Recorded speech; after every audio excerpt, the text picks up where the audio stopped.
good day to be indigenous. Get up, stand up. They are going to become more brutal. Because all the hippies were trying to be Indians anyway. They're going to become more repressive because it's a matter of dollars and their illusionary concepts of power. Hey, Victor. We must live in balance with the earth. And also with recent happenings at Wounded Knee. I am awake. Welcome to Native Roots Radio presents I'm Awake, and I'm your host, Wakanja Hade. Hey, Kadagi to all my friends and relatives in four directions. You're listening to Native Roots Radio presents I'm Awake, and I'm your host, Robert Pilot. Hey, we discuss local and national Native news, and as you know, Haley, Native issues are human issues, and human issues are Native issues. You're absolutely right, Robert. And this portion of the show is supported by J.S. Bean Factory off Randolph Avenue in St. Paul. Native-owned, bringing us the best coffee that keeps us awake. Yeah, that's right. I am awake. Hey, we got a crazy show today, and we're really excited. We got Roya Taylor, Bob Blake, and a couple segments with Bob, and we're talking about some stuff. And also, before we get going here, I know we have the governor, Governor Evers, giving us an update, as he does weekly. I just want to give a quick shout out about Saturday, Reframing Our Stories exhibit opening, talking about Native Americans, all the pictures they found and exhibits from Saturday, 11 a.m. to 2 p.m. And we're going to go live at 1 p.m. So stop by and say hi to Haley while I'm kibitzing on the radio live. Yes, you guys come hang out with us at the Minnesota History Center this Saturday, October 21st from 11 to 2. We'll be going live there. So, come look through the photographs with us and see if you can spot any of your relatives back from the 50s and 60s. And 70s. Oh, wow. Yeah, exactly. Very cool. And then tomorrow, and I guess there is limited for the movie that's going to be playing here, The Killers of the Flower Moon. That will be happening tonight and then tomorrow, and then next week we'll talk about it. 3.5 hours, but I hear it goes really fast. And also, I always talk about the fact that Cannes, when it was shown at Cannes, it had a 45-minute standing ovation. It was so good. So I'm excited to see that. So much going on around here in the Twin Cities. But without further ado, you didn't know I spoke French, did you, Haley? I did not. Further ado. Fancy. Let's take a listen to Governor Evers of Wisconsin. Hey there, Native Roots Radio. Governor Tony Evers here with my weekly update. Republicans are dragging their feet on the most pressing issues facing our state, even as Wisconsin's small businesses, farmers and producers, hospitals and healthcare sectors, and schools, among other critical employers and industries, continue to face significant challenges filling available jobs. And with each day of Republican delay and inaction, Wisconsin families, employers, and communities, especially in our rural areas, pay the price. Child care centers are closing their doors in communities like Lancaster and Cashton. Providers are raising their rates so that they can pay their staff and their bills. Kids and families are on child care wait lists if they can find care nearby at all. The truth is, Wisconsin child care providers, parents, and workforce can't afford continued Republican inaction. I'm announcing emergency stopgap funding to stabilize our state's child care industry and prevent its imminent collapse. I'm directing $170 million to continue the Child Care Accounts program to help support our child care industry through the end of the biennium, providing direct relief to over 4,000 child care providers statewide. I promised to do everything I could to stabilize our child care industry, support working families, and recruit, retain, and train a workforce that can meet the needs of the 21st century. And I keep my promises. But I also want to be clear, while I'm hopeful this investment will stave off an urgent collapse of our state's child care industry, this is a stopgap measure and will still not make our child care providers whole. Republicans must do the right thing, put politics aside, and join us in the important work of finding real solutions for the real challenges facing our state. And I'll keep fighting for child care providers, working families, employers, and our communities every day until they do. Thank you. Back to you, Robert, and Roots Radio. Wow. Hey, thanks, Governor Evers, for that update. Thank goodness we have Governor Evers in Wisconsin. Right. Yeah, and just talking about, too, like, kids and families on child care wait lists, that is just really, really hard. You know, if parents can't find people to watch their kids, they can't go to work and they can't make a living, let alone pay for child care services. So, it's really great news to hear that Governor Tony Evers did put the emergency stopgap funding towards child care in the state of Wisconsin. I don't know if you knew this before, Robert, but right out of college, I was actually working at a pretty fancy daycare. I'm not going to say which one here in Minnesota, but I was an infant teacher, and I would hear all the time from parents just not necessarily complaining, but, you know, worried about how they're going to be able to pay for the next month of childcare at the place I was at. And it was always just so devastating to hear that parents and families were concerned and not able to find care. I know, and it's crazy because it's a double-edged sword. If you can't find or can't afford for childcare, and you can't afford to work, like you said, and if you can't afford to work, you can't afford child care costs. So, my goodness. Yeah, but luckily they have the Governor Tony Evers trying to do some good work there. You know, I'm wondering, too, and it's just speculation, and maybe we can ask Arvina when she's on again, or somebody from Wisconsin. I know Tony Evers is getting up there in years. Who do we have in the waiting to run for governor? That's a great question. Because I think he's going to be 74 years old, if I'm not mistaken, when he's running for re-election. So, is he up for it again? I know he had some health issues. I think he suffers from Crohn's or something like that. So he's really kicking butt, and we just hope the best for him in Wisconsin. We love going into Wisconsin. I see you went in there today. I did. I had a fun little hike this morning out at Willow River State Park, which is very close to the St. Croix River here, just across the border between Minnesota and Wisconsin. So, yeah, just being a Ho-Chunk descendant, I had to go put some good medicine in one of those Wisconsin rivers this morning. And you saw an interesting sign. I wonder if you want to just quickly touch base on that, because it was very interesting. Yes. So, yeah, I know you and I briefly talked about this before, but so there's a sign out there this is at the Willow Falls out there at Willow River State Park, and there's a sign that says 1910. Willow Falls was once a hidden gem, undisturbed by humans. That is until 1914, a German immigrant by the name of Christian Bierkard, seeing great potential for the power in the rushing water of the falls, built his mill. Thank goodness. Right? I know. So, like, apparently people didn't exist, you know, in the state of Wisconsin before 1910, but, yeah. You know, no one heard those falls rushing, apparently. I guess there were no Native Americans around, but... Well, even 1910, for goodness sakes. I know the French have been here and gone and back and forth in Wisconsin in the 1600s. They didn't stumble upon that? I don't think so. I think there were people that knew about that. Thank goodness for the Germans, and it sounds like they put together some sort of dam or something, huh? Yeah, right. Didn't leave it natural. Of course, I got to build something on it. Right on. Well, hey, thanks for investigating that, and I know that's an awesome place, and it looked like the water was running good, which is good because, you know, we're on the borderline of a big drought here in the 5-state area, and I know we've had some rain lately, and that's a good sign, but that's enough of my weather report. Why don't we take a break here, and who do we got up next there, Haley? We've got Bob Blake from Red Lake Nation with the Solar Bear with the Solar News.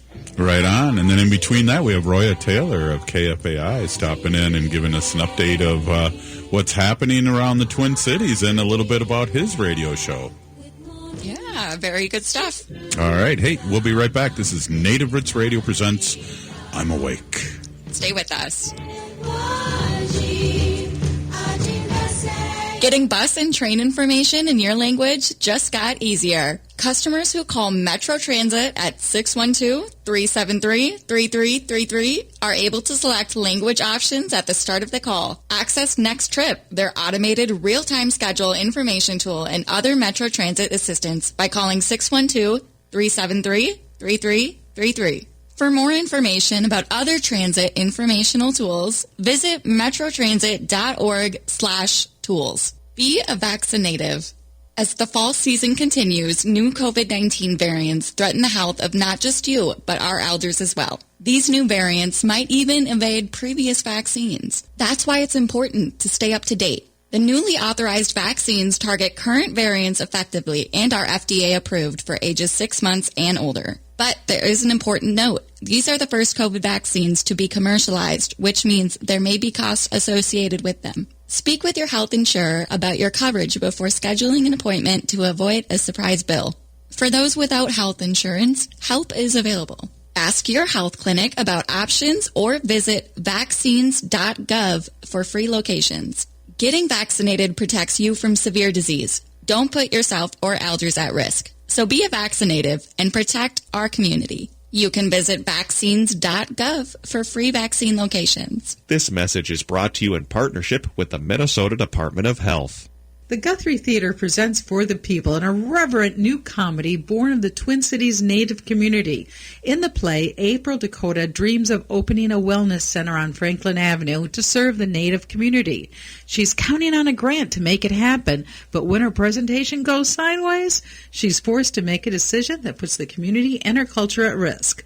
On stage now through November 12th. Tickets at GuthrieTheater.org. That's through November 12th. GuthrieTheater.org.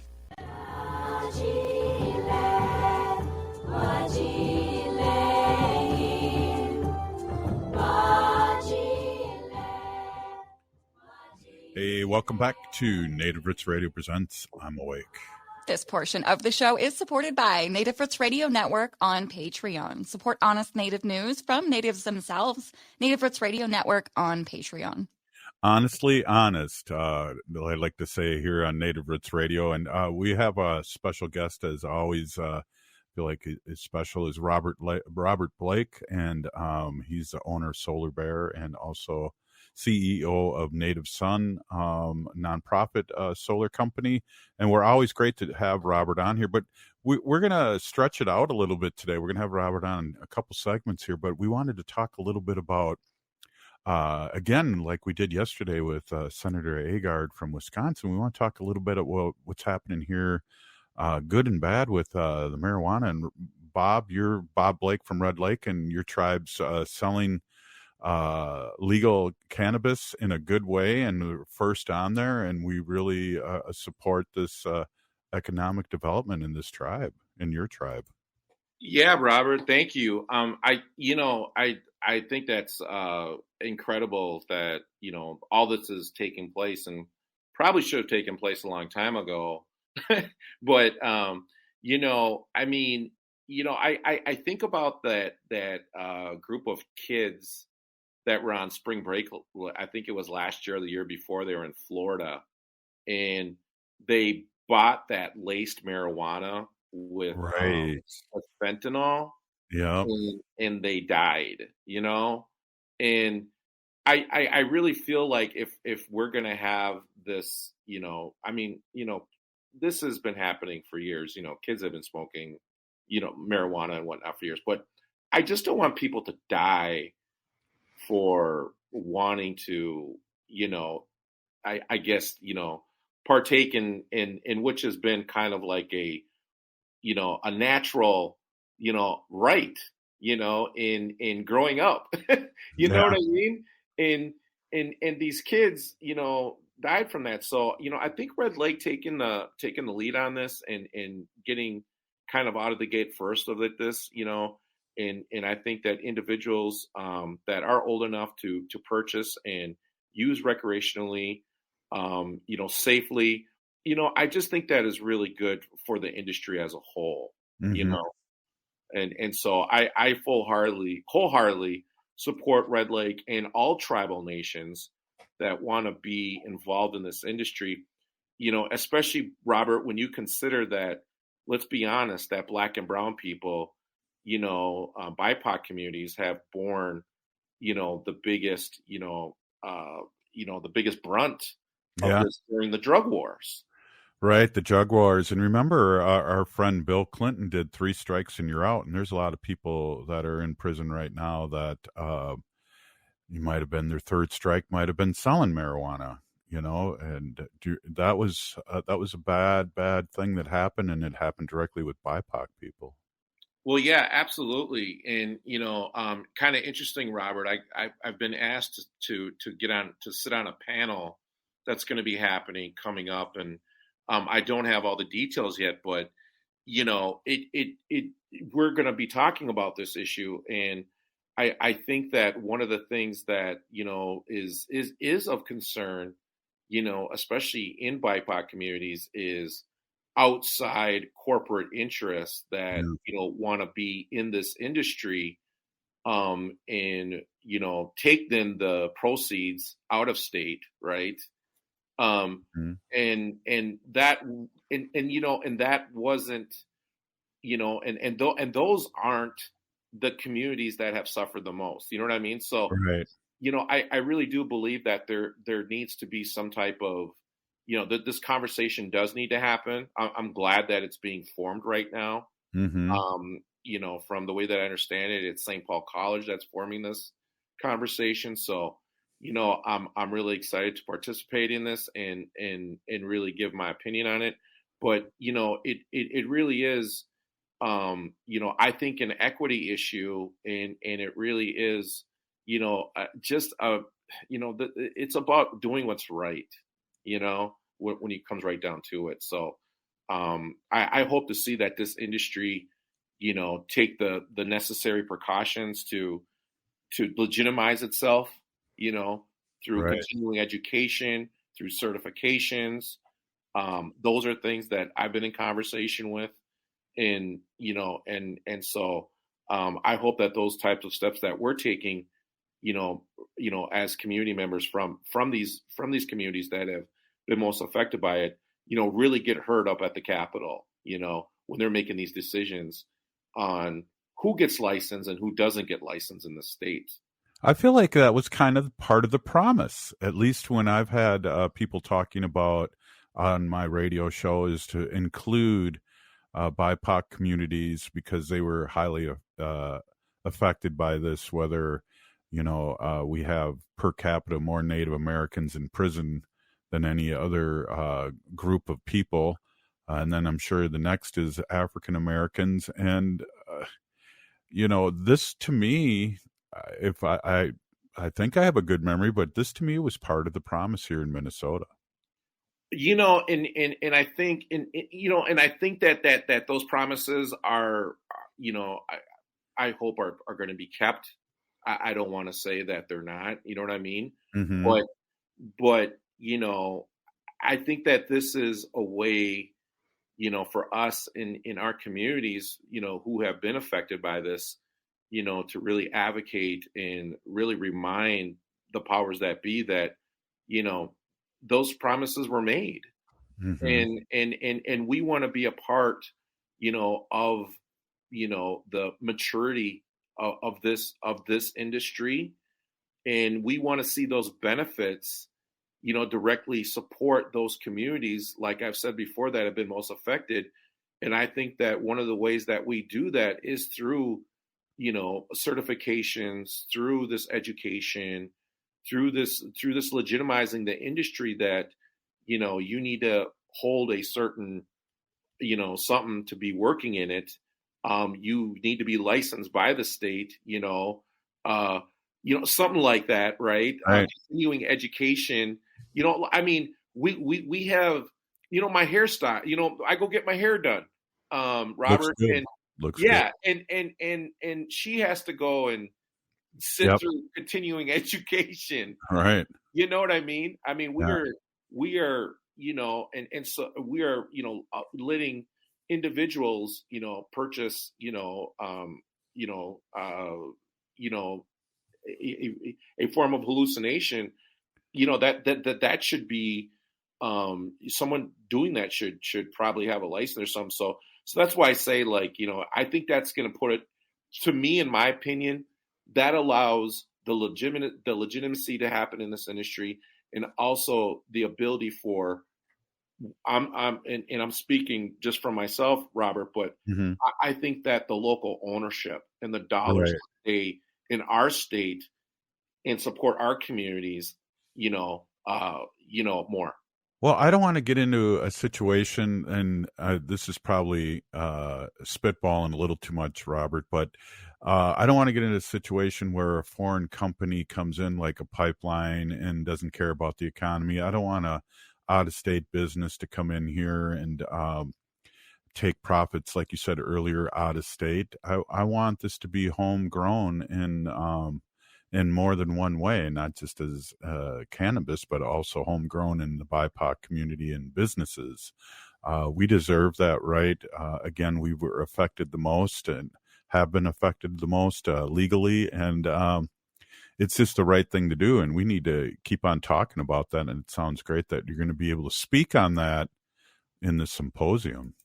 Yeah, absolutely. And this all just came about with, Solar Bear talking about we should put solar on top of these grow houses in agrivoltaics.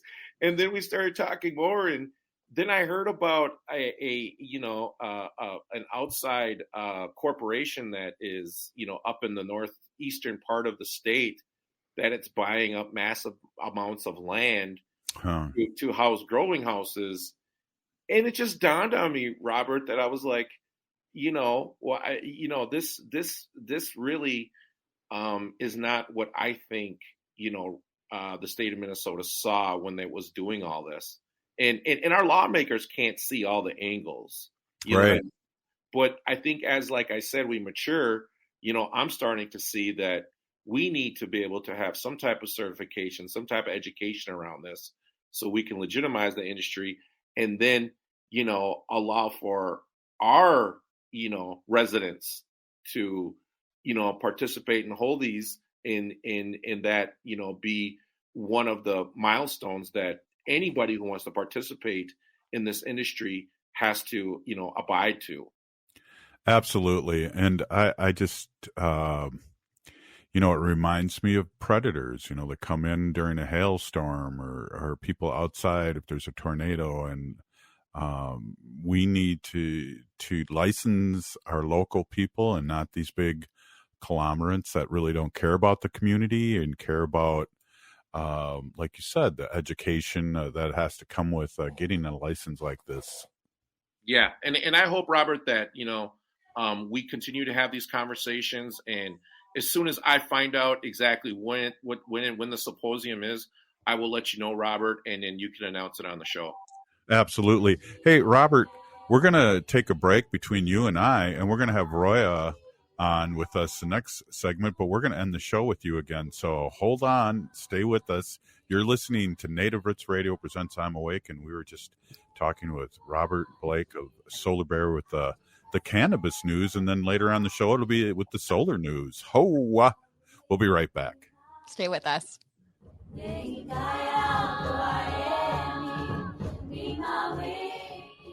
Minnesotans age 65 plus might qualify for Health Partners Minnesota Senior Health Options. The plan includes personal support, coverage for medical, prescription drugs, and dental, plus over 30 extra benefits. Eligibility information is available at healthpartners.com/oneplan. Health Partners is a health plan that contracts with both Medicare and the Minnesota Medical Assistance Medicaid program to provide benefits of both programs to enrollees. Enrollment in Health Partners depends on contract renewal.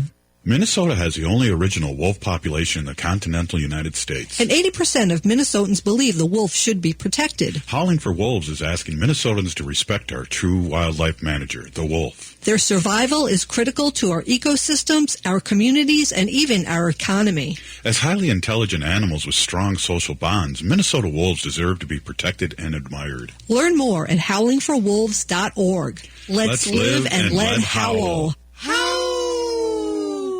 October's Domestic Violence Awareness Month, and Strong Hearts Native Helpline is here to help. If you are experiencing domestic or sexual violence, Strong Hearts advocates provide culturally appropriate support and advocacy for Native Americans and Alaska Natives. Free, confidential, anonymous, 24/7. Strong Hearts advocates are Native American and take a Native-centered approach to every contact. Call or text 1-844-762-8483. That's 1-844-7-NATIVE, or chat online at www.strongheartshelpline.org. Bonjour, hello. My name is Wabin. I am an enrolled member of the White Earth Nation, descendant of the Navajo Nation, and co-chair of the Indigenous Employee Resource Group with the Minnesota Department of Transportation. MnDOT is hiring for a variety of positions from road maintenance to accounting and more. We offer great benefits. For more information or to set up a one-on-one resume and application assistance, visit mn.gov/careers, or you can text or call 612-257-2388. 612-257-2388.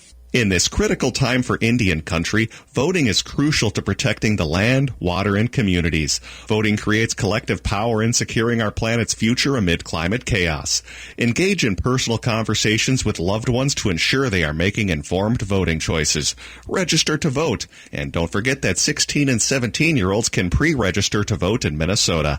NACD is asking us to stand together and make voting a tradition. Go to NACD.org to learn more and make your pledge to vote. October's Domestic Violence Awareness Month, and Strong Hearts Native Helpline is here to help. If you are experiencing domestic or sexual violence, Strong Hearts advocates provide culturally appropriate support and advocacy for Native Americans and Alaska Natives. Free, confidential, anonymous, 24/7. Strong Hearts advocates are Native American and take a Native-centered approach to every contact. Call or text 1-844-762-8483. That's 1-844-7-NATIVE, or chat online at www.strongheartshelpline.org. Think your company's safe? Your staff is working from home, right? As I speak, cyber criminals are mounting attacks across the country. Remember, when we're weakest, cyber criminals attack. Hi, Mark Sommerfeld from Rymark. The Rymark team is guiding our clients through these difficult times. In fact, demand has been so high, we created an easy-to-follow guide. It's yours free. Download our 5 steps to securely work from home now at rymarkit.com or call 651-328-8900 for a no-cost how-to discussion.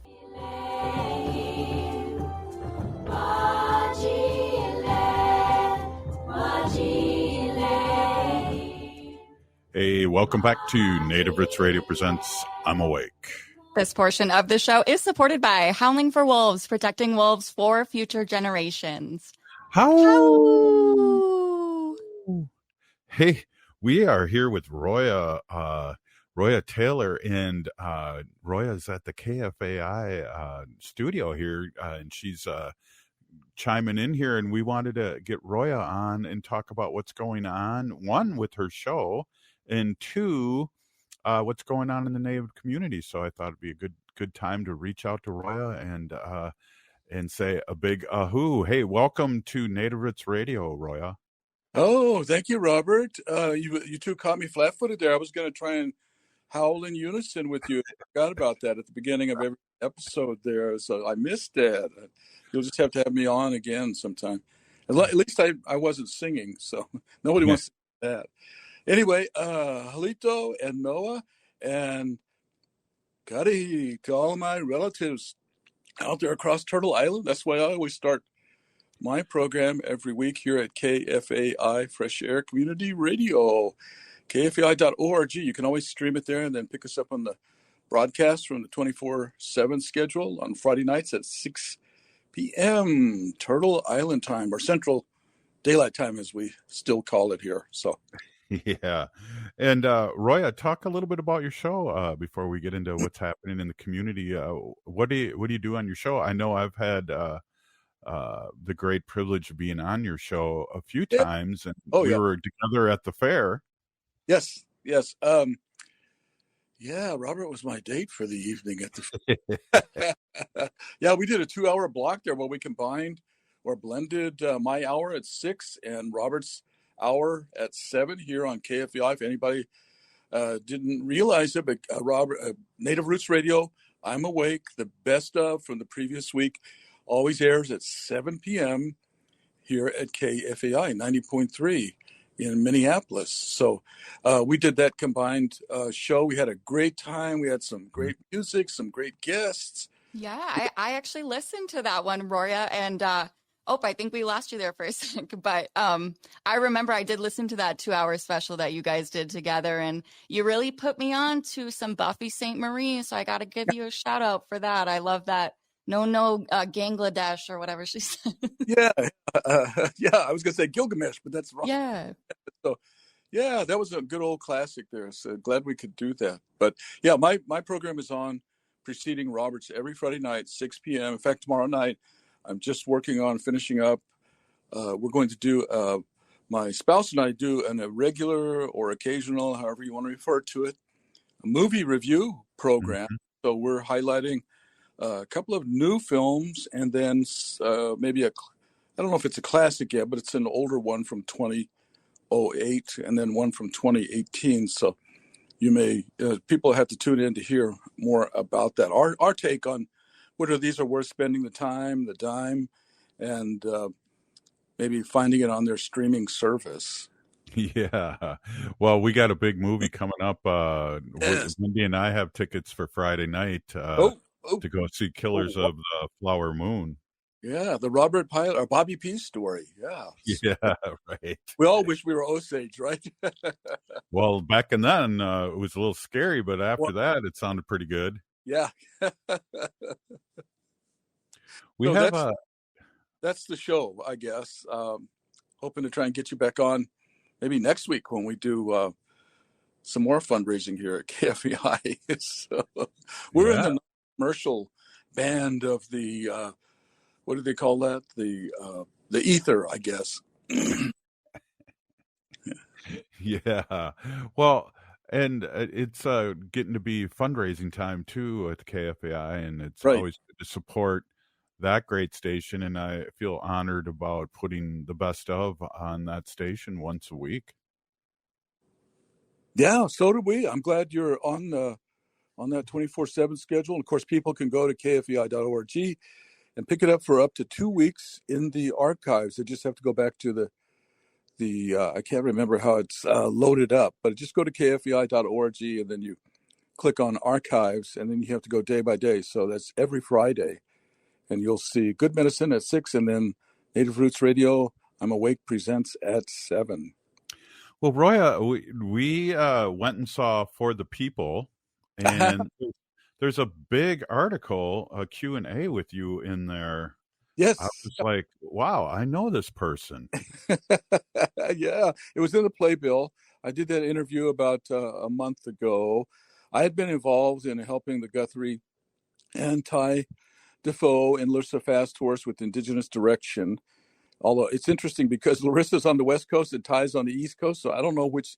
I suppose all of it is Indigenous Direction, as you're always telling us. You know, every day is Indigenous Peoples Day, so every direction is Indigenous Direction. So that's right. They've got both coasts covered there, but they have been workshopping this project for the last 2.5 years. So I was fortunate to be involved in multiple rehearsals and the stage reading, which took place earlier this year.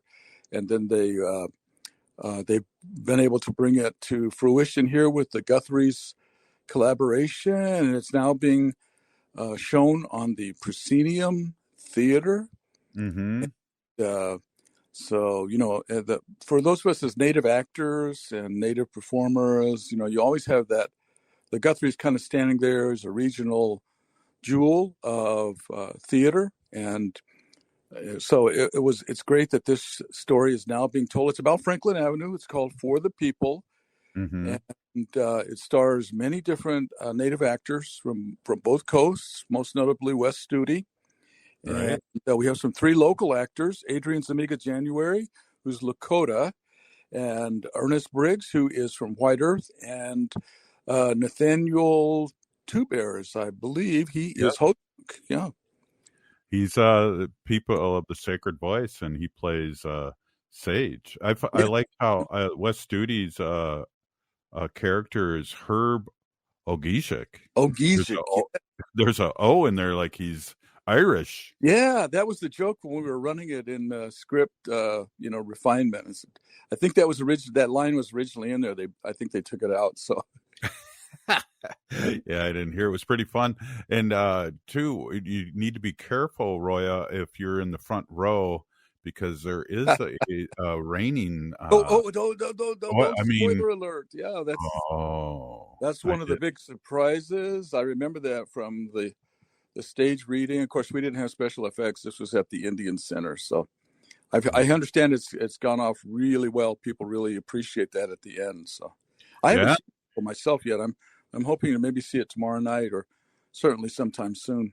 Yeah, definitely. What else is going on in the community here? I mean, it always seems like when it rains, it pours. There's things happening, book readings, and we're going to be down at the Minnesota Historical Society on Saturday doing a live show. There's a awesome reframing our story, right?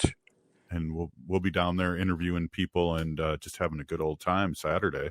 Yeah, well, I was going to mention that, Robert, but before we get to that, tomorrow evening, preceding the For the People performance at the Guthrie, starting at 6:00, I believe it is, I am going to be making a reprise there along with Trish Cook, a Red Lake comedian, and Juanita Espinosa, who is Spirit Lake. I believe that's Spirit Lake, Dakota.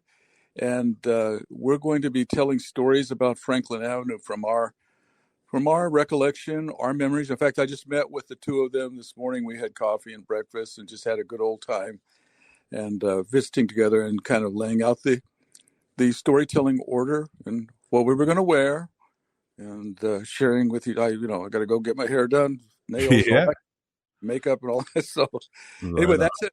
You can still catch that. There's a flyer that's going around on social media. It's from the Guthrie Theater, and it'll tell you you have to request. I think it's called BIPOC is the code, BIPOC. You can get access. I believe it's free access, and I think there might be a slight charge for the actual performance afterwards. But just go to the Guthrie Theater, and you'll see it there. And so that's tomorrow night. Yeah, I'm glad you brought that up because I did see that and I was a little confused.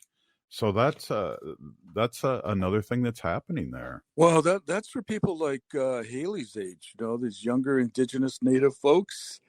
Right on. For us elders, I think we get a freebie on this, free pass. So. Yeah, well, in between naps, I'll get a free pass because I'm a baby elder, Roy. In training, right? Yeah, exactly. Yeah, I hope you get it right. So, hey, we're here with KFAI Good Medicine host Roya Taylor, and we're talking a little bit about her show on KFAI, but also what's happening around the Twin Cities. And boy, we're lucky to be here in this vibrant community. Yeah, when I was looking at the calendar several weeks out, I thought, oh, wow, that October, November are really going to be exciting, very full of activities. It's almost like around Indian Month in May when there's so many things going on. But yeah, you're right. Saturday, October 21st at 11 a.m., reframing our stories over at the Minnesota History Center. That's up there on, what is that? I'm trying to remember the cross streets. But, it's right there, just looking out of that cathedral. Kellogg. Kellogg Boulevard. Yeah, right there. So there's some limited free paid parking that's available. Rita Walsick Arndt, she's involved in the, I think they call it the Indigenous or Native initiatives there at the Minnesota Historical Society. And so that's something they've been working on for several years. It's going to be exciting to see photographs and a narrative that's going to be shared. Many different individuals we would all know or recognize historically, but maybe even some more contemporary voices. And then the same day at 2 p.m. down in Red Wing is We Are All Related. So, Matakiape. So that is something that the city of Red Wing is putting on to commemorate Indigenous Peoples Month. That's another thing. We started out with just a day when they won the reclamation of October the 12th from that Italian sailor who got lost there several hundred years ago. And now we're claiming the whole month, just Right on. you know. Well, Roya, thanks for stopping in, and Yep. really appreciate it. You can hear Roya on KFAI on Fridays at 6, and then my show, The Best of Native Roots Radio. Thank you so much, and we're going to have you on again real soon. Yeah, sounds good, Robert. Thanks, Haley. Thanks, Right Roya. on. Hey, you're listening to Native Roots Radio presents I'm Awake, and up next, we're going to have a surprise guest. We'll be right back after this short break. Stay with us.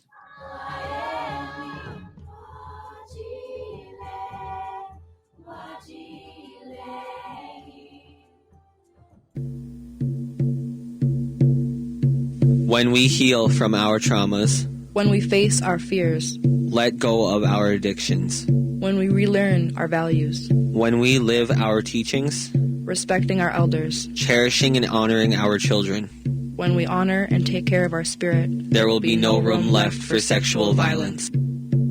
Sponsored by the Minnesota Indian Women's Sexual Assault Coalition.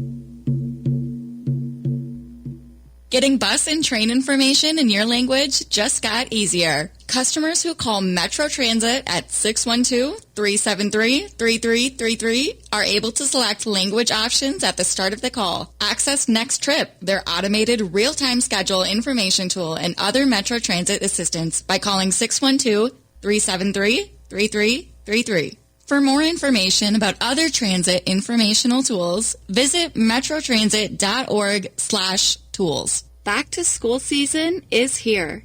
And while this is an exciting time for parents, kids, and educators, let's not forget how far we've come in our battle against COVID-19. We're in a better place, but COVID-19 is still here, and we need to continue to help protect our communities. With the flurry of new schedules and classrooms, let's not overlook the fundamentals of staying safe. Wash your hands regularly and watch for any symptoms like fever, chills, a cough, or shortness of breath. Should you or someone you know have COVID-19 symptoms, stay home and get tested. Find more tips on continuing to be safe at health.state.mn.us. Let's have this back-to-school season be a time of renewed commitment to our collective health and brighter future for our Native communities. Again, find more tips on continuing to be safe at health.state.mn.us. This message is brought to you in partnership with the Minnesota Department of Health.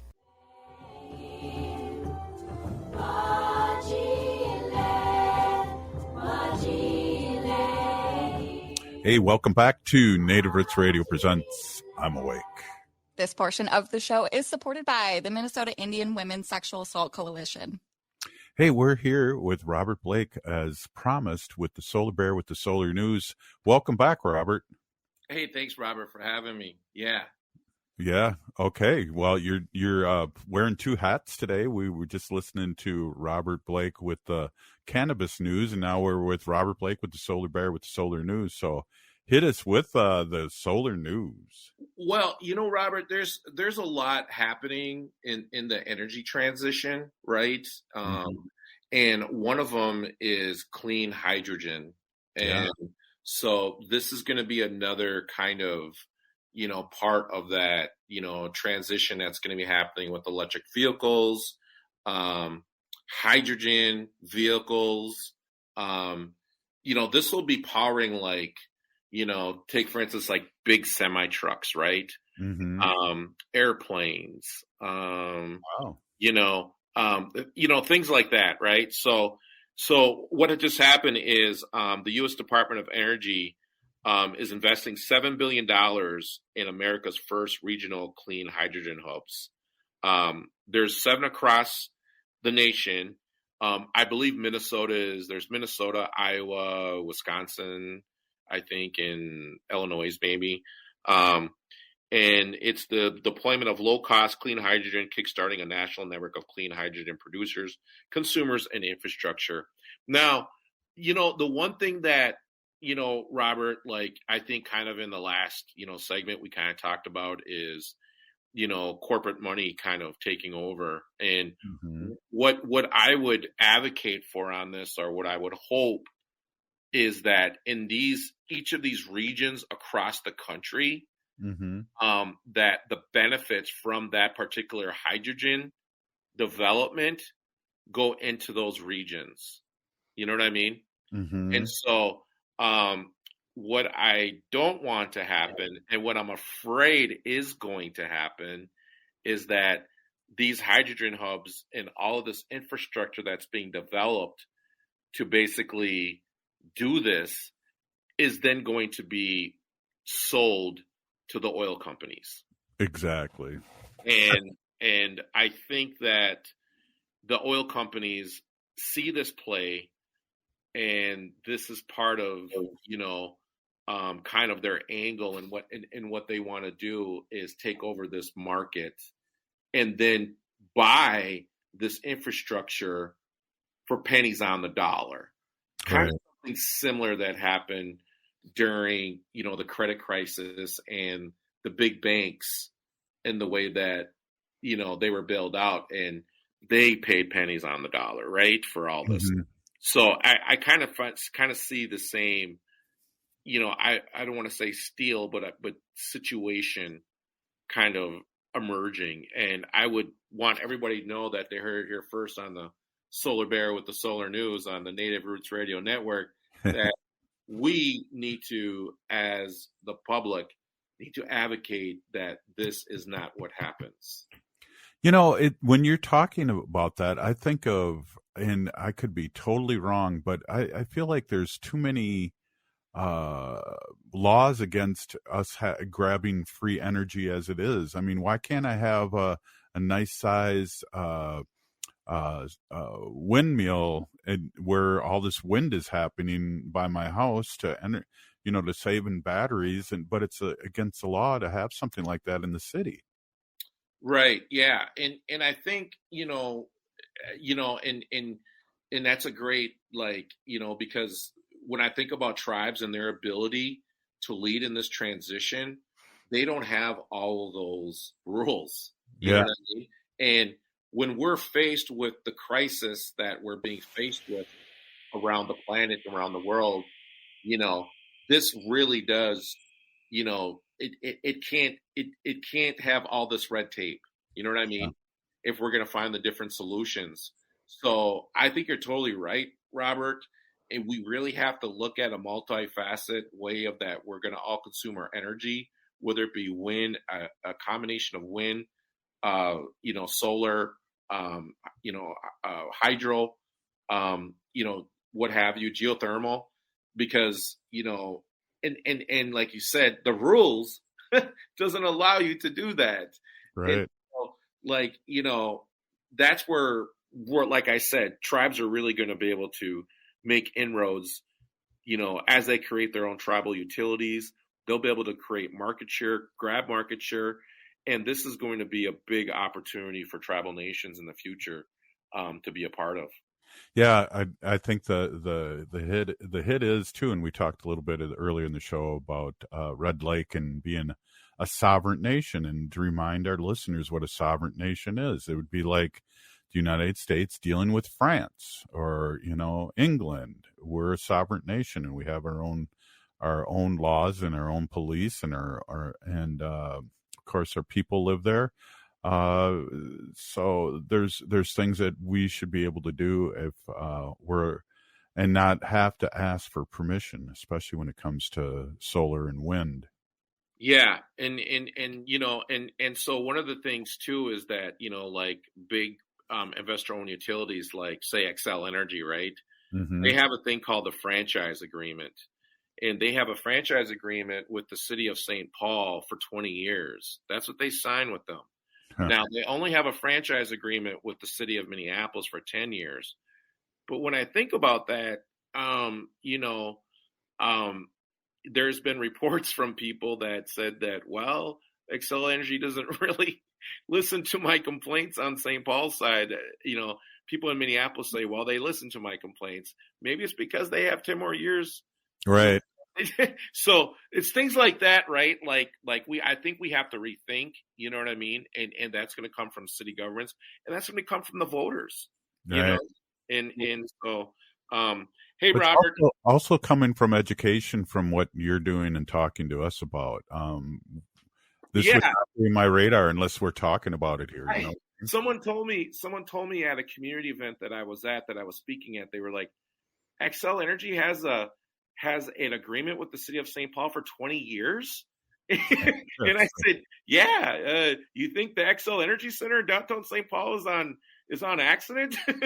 Right. It's stuff like that, right? And they only have a franchise agreement with the city of Minneapolis for 10. And so it's those things that, like when I speak at these events, Robert, that I really do try to educate the public about.